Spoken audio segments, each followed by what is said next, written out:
ఓం నమ శివాయ. ఓం నమో నారాయణాయ. ఓం శ్రీ స్వర్ణాకర్షణ కాళభైరవాయ నమో నమః. నరదృష్టి నివారణ కాళభైరవాయ నమో నమః. ఓం సూర్య అరిష్టేతు సంప్రాప్తే సూర్య పూజాంచకారయేత్ సూర్యధ్యానం ప్రవక్ష్యామి ఉపశాంతయే. హరి ఓం. మా ఛానల్కి స్వాగతం. చూస్తున్న వీక్షకులకు, ప్రేక్షకులకు, ప్రియ కాళభైరవ భగవద్బంతులకి స్వాగతం పలుకుతూ మమ్మల్ని ఎంతగానో ఆదరిస్తూ ఉండబడినటువంటి ప్రియ సోదరీమణులకు అందరికీ కూడా, సనాతన ధర్మ వీక్షకులకు, సంరక్షకుల అందరిపైనను రథసప్తమి అనగా సూర్యుడి యొక్క జయంతి సందర్భంగా అందరికీ నిండు నూరేళ్ల ఆయురారోగ్యాలను ప్రసాదించాలని, ఎవరికి కంటి సమస్యలు, దేహ సమస్యలు, ఆత్మ సమస్యలు, అనారోగ్య సమస్యలు వాళ్ళకు రాకుండా సంపూర్ణ ఆయురారోగ్యాలు ప్రసాదించాలని సూర్యభగవానుని వేడుకుందాం. 16వ తారీఖు 2వ నెల 2024 నుండి 29/2/2024 వరకు పుట్టినటువంటి వారందరికీ కూడా ముందస్తుగా జన్మదిన శుభాకాంక్షలు. గతంలో వివాహం చేసుకున్న వారికి వివాహ వార్షికోత్సవ శుభాకాంక్షలు. ద్వాదశ రాశుల్లో గ్రహ గమనాన్ని ఒకసారి వీక్షింపచేద్దాం. మేషరాశిలో గురు సంచార స్థితి, కన్యరాశిలో కేతు సంచార స్థితి, మకర రాశిలో కుజుడు, బుధుడు మరియు శుక్ర సంచార స్థితి, కుంభరాశిలో రవి మరియు శని సంచార స్థితి, మీనరాశిలో రాహు సంచార స్థితితో ద్వాదశ రాశులలో గ్రహ గమనాలు ఫిబ్రవరి ద్వితీయార్థంలో ఈ విధంగా ఉన్నాయి. అలాగనే 21వ తారీఖున బుధుడు కుంభరాశిలోకి సంచారం చేయడం వల్ల అక్కడే ఉండబడినటువంటి రవి భగవానుడితో బుధుడు కలిసి ఉండడం వల్ల బుధాదిత్య రాజయోగము అంటారు. ప్రభుత్వ ఉద్యోగం ప్రయత్నం చేసేటువంటి వారికి ఇది చాలా మంచి కాలము అని చెప్పి గమనించాలి. సింహరాశి వారు రథసప్తమి పండగ సందర్భంగా ఎలాంటి విధి విధానాలు పాటించాలో, రవి భగవానుడి యొక్క ఆశీస్సులు ఎలా పొందాలో ఈ వీడియోలో సవివరంగా సంపూర్ణంగా తెలుసుకుందాం. సింహరాశిలో ఏ నక్షత్రాలు వస్తాయనగా మఖా నక్షత్రంలోని 4 పాదాలు, పుబ్బా నక్షత్రంలోని 4 పాదాలు, ఉత్తరా నక్షత్రంలోని 1 పాదం కలిపితే సింహరాశి. చాలామందికి పుట్టినటువంటి కాల సమయంలో డేటా బర్తులు లేనటువంటి కారణం వలన పేరు యొక్క మొదటి అక్షరాన్ని అనుసరిస్తూ ఆ రాశిని తెలుసుకునే ప్రయత్నం అవుతుంది. అవి ఏ అక్షరాలు ఒకసారి పరిశీలన చేద్దాం. మా, మీ, మో, మే, మో, టా, టీ, టు, టే అక్షరాల వారందరూ కూడా సింహరాశి జాతకులే. సింహరాశి యొక్క అధిపతి రవి. ఆ రవి మాఘమాస శుద్ధ సప్తమి సందర్భంగా మనకు రథసప్తమి అని చెప్తారు. కనుక తప్పకుండా ఆ రోజు సూర్యభగవానునికి నమస్కారం చేయడం, ఎర్రటి పుష్పాలతో అర్చన చేయడం, ఎర్రటి గులాబీలతో కార్యక్రమం చేయడం, సూర్య నమస్కారాలు, సూర్యారాధన, ముద్రలు, ఆ అరుణపారాయణం చేయడం వలన మీకు అద్భుతమైన ఆయురారోగ్యాలు, ప్రశాంతత, మనశ్శాంతి కలుగుతుందని చెప్పి గమనించాలి. ధనస్థానంలో కేతు సంచార స్థితి ఉండడం వలన ధన విషయంలో, సమయ విషయంలో, మాట్లాడే విషయంలో ఇది అంత సరైన సమయం కాదు. మౌనం, ధ్యానం, ప్రశాంతత, ఆచితూచి మాట్లాడడం ఒక నియమంగా ఏర్పాటు చేసుకోండి. మీకు చాలా మంచి కాలం ఉంటుంది. 6వ స్థానంలో కుజుడు, బుధుడు, శుక్ర సంచార స్థితి ఉండడం వల్ల నూతనమైన వాహనాలు, బంగారు ఆభరణాలు, వస్త్రాలు, విలాసవంతమైన వస్తువులు, ఆధ్యాత్మిక తీర్థయాత్ర ప్రయాణాలు, కొత్త ఫ్యాక్టరీలు, కర్మాగారాలు, కొనుగోలు, క్రయ విక్రయాలు మీకు యోగదాయకమని చెప్పి గమనించాలి.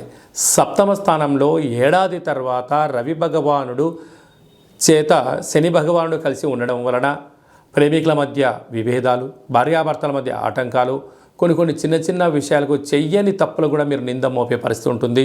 కనుక మీరు ప్రతి మాట ఆచితూచి మాట్లాడడం యోగదాయకం.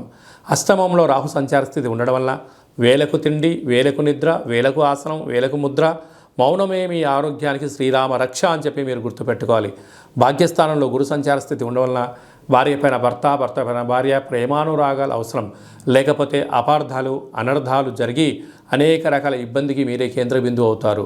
కనుక ఇలాంటి కాల సమయంలో సూర్యారాధన శ్రేష్టం, యోగం, ఆనందం, ఐశ్వర్యం అని చెప్పి మీరు గమనించాలి. ప్రభుత్వ ఉద్యోగస్తులు, ప్రైవేటు పాఠశాలలో పనిచేసే వారందరూ కూడా, ప్రైవేట్ సెక్టార్లో ఉండబడిన వారందరికీ గృహ భవన నిర్మాణ కార్యక్రమాలు, వ్యవసాయ సోదరీమణులకు చాలా మంచి కాలము అని చెప్పి గమనించాలి. ఫిబ్రవరి మాసంలో 16వ తారీఖు నుండి 29వ తారీఖు వరకు ముఖ్యమైనటువంటి పండగల గురించి క్లుప్తంగా సవివరంగా సంపూర్ణంగా తెలుసుకుందాం. 16వ తారీఖున మాఘమాస శుద్ధ సప్తమి, రథసప్తమి కనుక సూర్య భగవానుడి యొక్క ఆరాధన, సూర్యారాధన చేయడం, సూర్య భగవానుడికి అర్ఘ్యం వదిలిపెట్టడము, మనము స్వామివారికి ఆసనాలు ముద్రలు వేయడం వల్ల సంపూర్ణ ఆయురారోగ్యాలు మనకు ప్రసాదించడం జరుగుతుంది. అంటే కేవలం ఈ రథసప్తమి రోజే కాకుండా ప్రతిరోజు సూర్య నమస్కారం చేసుకోవడం, ప్రతిరోజు ముద్రలు వేయడం, ఆసనాలు వేయడం వల్ల సంపూర్ణ ఆయురారోగ్యాలు ఉంటాయని చెప్పి గమనించాలి. 17వ తారీఖున మాఘమాస శుద్ధ అష్టమి శనివారం కృత్తికా రోహిణి నక్షత్ర సందర్భంగా అసితాంగ కాళభైరవ స్వామిని పూజించాలి. 24వ తారీఖున మాఘ పూర్ణిమ, మాసానా మాఘమాసం అంటారు. మాఘమాసంలో పూర్ణిమకు చాలా ప్రత్యేకత ఉంటుంది. నదీ స్నానము, సముద్ర స్నానము, దానము యోగదాయకము. అలాగనే మనకు 27వ తారీఖున మాఘమాస బహుళ అష్టమి మంగళవారం.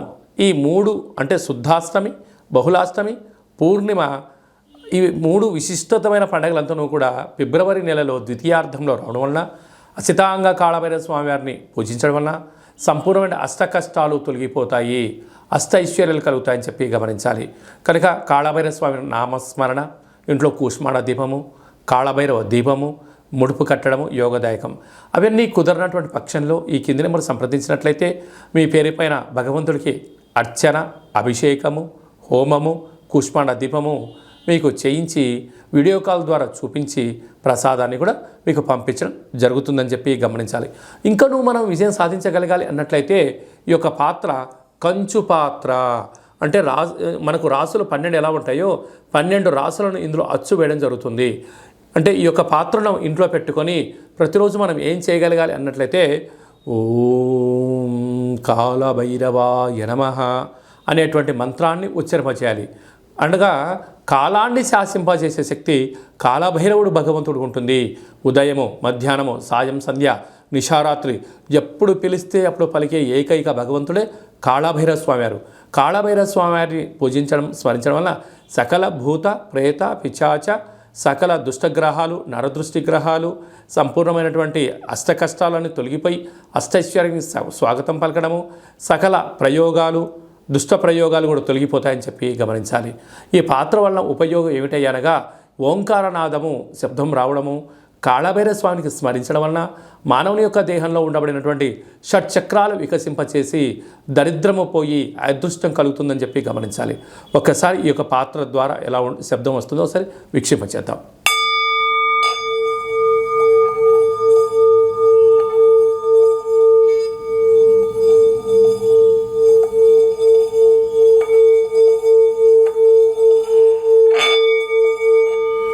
ఇలాగా ఓంకార శబ్దాన్ని మనం చూసాం. అలాగా శబ్దద్వర్థం వలన సకల అష్టకష్టాలు తొలగిపోతాయి, అష్టైశ్వర్యాలు కలుగుతాయని చెప్పి గమనించాలి. ఈ యొక్క కంచు పాత్రతో పాటు ఒక కాళభైరవ స్వామి యొక్క పిరమిడు, డాలరు, కంకణము, విగ్రహము, అలాగనే మీకోసం ప్రత్యేకంగా కాళభైరవ హోమాన్ని ప్రత్యక్ష ప్రసారంగా వాట్సాప్ కాల్ ద్వారా చూపించి మీకు అందజేయడం జరుగుతుంది. మీ పేరుపైన కూష్మాండ దీపం కూడా పెట్టడం జరుగుతుంది. ఆసక్తి గలవారు ఈ కింద నెంబర్ని సంప్రదించవచ్చు. అలాగే మీ వ్యక్తిగత జాతకం తెలుసుకోవాలనుకుంటున్నారా? మీరు పుట్టినటువంటి తేదీ, నెల, సంవత్సరం, పుట్టిన సమయం రాసి పంపించినట్లయితే 100 సంవత్సరాల జాతకాన్ని రాసి పంపించి మీరు పుట్టినప్పుడు గ్రహ గమనాలు ఎలా ఉన్నాయి, ప్రస్తుతం ఎలా ఉంటున్నాయి, రాబోయే కాలం ఎలా ఉంటున్నాయో సవివరంగా సంపూర్ణంగా మీకు తెలియజేయడం జరుగుతుంది. అలాగే చాలామందికి డేటా ఆఫ్ బర్త్లు లేనటువంటి వాళ్ళు ఎవరైనా ఉన్నట్లయితే మీ పేరు యొక్క మొదటి అక్షరాన్ని అనుసరిస్తూ ఆ రాశిని తెలియచేస్తూ కాళభైరవ ఉపాసన చేత భూత భవిష్యత్ వర్తమానాన్ని తెలియచేస్తూ మీ జాతకం చెప్పించుకున్న ప్రతి ఒక్కరికి కూడా మన యొక్క కాళభైరవ స్వామి యొక్క దేవాలయంలో అర్చన, అభిషేక, హోమ కార్యక్రమాలను కూడా చూపించి మీతో స్వామివారికి నమస్కారం పెట్టించడము, స్వామివారికి ఆశీస్సులు మీకు ప్రసాదింపజేయడం జరుగుతుంది అని చెప్పి గమనించాలి. ఆసక్తి గలవారు అపాయింట్మెంట్ తీసుకొని సంప్రదించగలరు. అలాగే మీ అబ్బాయికి కానీ అమ్మాయికి కానీ ఎంత ప్రయత్నం చేసినా వివాహం అవ్వడం లేదా, ఎందుకు అవ్వట్లేదో తెలుసుకొని వచ్చినటువంటి జాతకము, వధూవరుల జాతకాలు, జాతక పొంతన చూసి వీరికి వివాహ యోగము, సంతాన యోగము, ఎలాంటి యోగాలు ఉన్నాయో తెలియజేయడం జరుగుతుంది. అలాగే గతంలో వివాహమైన దంపతులు తరచూ గొడవ పడుతున్నారా? వారి జాతకంలో కానీ పేరులో కానీ ఏమైనా స్వల్పమైన మార్పులు చేయడం వలన వాళ్ళు పార్వతీ పరమేశ్వరులాగా కలిసి ఉండేటువంటి ఆధ్యాత్మిక సలహాలు సూచనలు కూడా ఇవ్వడం జరుగుతుంది. అలాగనే మీకు అబ్బాయి కానీ అమ్మాయి కానీ పుట్టినప్పుడు ఎలాంటి పేర్లను పెట్టాలో మీకు తెలియజేయడం కూడా జరుగుతుంది. చాలామందికి కాళభైరవ మంత్ర సాధన ఎలా చేసుకోవాలి, కాళభైరవ స్వామి ఆశీస్సులు ఎలా పొందాలి అనుకుంటున్న వారందరికీ కూడా మన యొక్క దేవాలయంలో కాళభైరవ స్వామి యొక్క మంత్ర ఉపదేశం ఇవ్వడము, కాళభైరవ స్వామి ఆశీస్సులు ఎలా పొందాలో సవివరంగా సంపూర్ణంగా తెలియజేయడం జరుగుతుంది. అనేక మందికి మీరు పుట్టినటువంటి రోజున, మ్యారేజ్ డే రోజున మీరు అర్చన అభిషేకం చేయించుకోవాలనుకుంటున్న వారందరికీ కూడా మన యొక్క కాళభైరవ స్వామి యొక్క దేవాలయంలో మీ పేరు పైన స్వామివారికి అభిషేకము, అర్చన, కాళభైరవ హోమం కూడా చేయించడం జరుగుతుంది. అలాగే అన్నప్రసాద వితరణ కూడా చేయడం జరుగుతుంది. ప్రధానంగా అందరికీ వ్యక్తిగత నరుడు యొక్క దృష్టికి నల్లటి నాపర ఎలా బద్దలు అవుతుంటుందో మీ అందరికీ కాళభైరవ స్వామి వారి యొక్క రుద్రాక్షని మీకు నరదృష్టి నివారణ ప్రసాదంగా పంపించడం జరుగుతుంది. కనుక ఆసక్తి గలవారు ఈ కిందములు సంప్రదించి నరదృష్టి రుద్రాక్షను సంపాదించి ఆ యొక్క దుష్టగ్రహాన్ని దూరం చేసుకొని అదృష్ట లక్ష్మికి స్వాగతం పలకగలరు. అందరిపైనను కాళభైరవ స్వామి యొక్క ఆశీస్సులు, అసితంగా కాళభైరవ స్వామికి ఆశీస్సులు ఉండాలని కోరుకుంటూ ఆశీర్వచనం. ఓం కాళకాలాయ విద్మహే కాళాతీతాయ ధీమహి తన్నో శ్రీ స్వర్ణాకర్షణ కాళభైరవ ప్రచోదయాతు. అందరికీ నరదృష్టి నివారణ కలగాలని, అందరికీ చల్లని చూడు ప్రసాదించాలని కాళభైరవ స్వామి వేడుకుందాం. ఈ వీడియో మీకు నచ్చినట్టయితే లైక్ చేయండి, షేర్ చేయండి, మా ఛానల్ని సబ్స్క్రైబ్ చేసుకోండి, పైన ఆల్ అనే బటన్ కూడా తెలియచేయండి. ఈ భక్తి సమాచారాన్ని మీరు ఎవరి గురించి క్షేమం ఆలోచన చేస్తున్నారో, మీ క్షేమం గురించి ఎవరు ఆలోచన చేస్తున్నారో ఈ భక్తి సమాచారాన్ని చేరవేసి కాళభైరవ స్వామికి ఆశీస్సులు పొందగలరు.